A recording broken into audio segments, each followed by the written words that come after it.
আসসালামু আলাইকুম। আজকে আমরা এই যে R15B4 বাইকটায় সিরামিক কোটিং করব।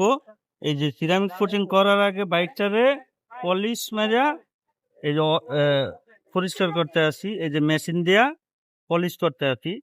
এই পলিশ করার পর যে আমরা বাইকটা সিরামিক কোটিং করব। দেখুন এই যে বাইকটা মেশিন দিয়া পলিশ করা হয়েছে। এখন সিরামিক্সের আগে এই যে একটা স্প্রে আছে, এই স্প্রেটা এখন মারতে আসি আমরা।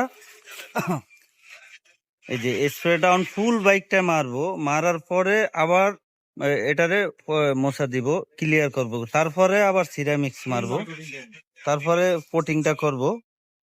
এখন আমরা সিরামিক কোটিংটা এই যে মারতে আছে, এই যে R15B4 বাইকটায় সিরামিক কোটিং এই যে মারতে আছে। প্রথমবার মারতে আছে, এটা আরো 2 থেকে 3 বার মারা হবে।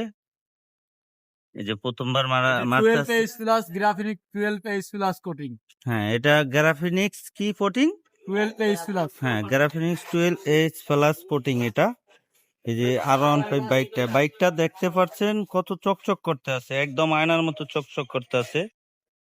আপনারা যদি চান আমাদের কাছে আইসা এই সিরামিক্সটা করতে পারেন। আমাদের ঠিকানা হলো মিরপুর 10 নম্বর, বাইক 40, রিফাত মোটরস। এই যে স্ক্রিনে দেওয়া নাম্বার থাকবে, ওই নাম্বারে যোগাযোগ করে আসতে পারেন।